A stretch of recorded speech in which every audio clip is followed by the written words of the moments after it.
Votre véhicule est muni d'un haillon électrique. Pour faire fonctionner le haillon électrique, le véhicule doit être à stationnement.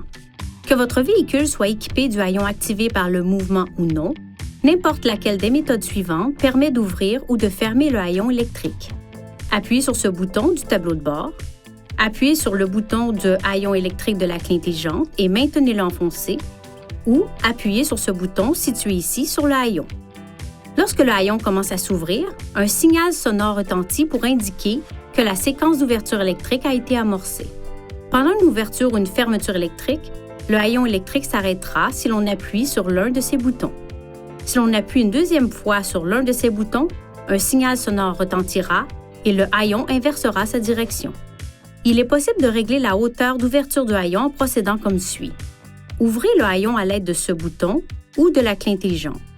Tirez le haillon vers le bas dans la position souhaitée et maintenez-le en position.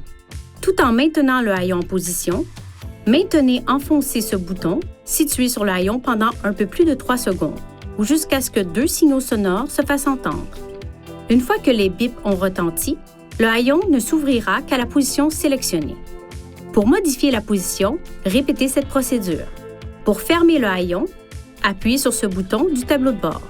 Appuyez sur le bouton de haillon électrique de la clé intelligente et maintenez-le enfoncé, ou appuyez sur ce bouton sur le haillon. Pour fermer et verrouiller le haillon et les portières, appuyez sur ce bouton. Un signal sonore retentit lorsque le haillon se ferme. Si la batterie du véhicule est à plat et que le haillon électrique ne peut pas être ouvert, trouvez ce levier au bas du haillon à l'intérieur du véhicule. À l'aide d'un petit outil approprié, déplacez-le vers la gauche pour ouvrir le haillon.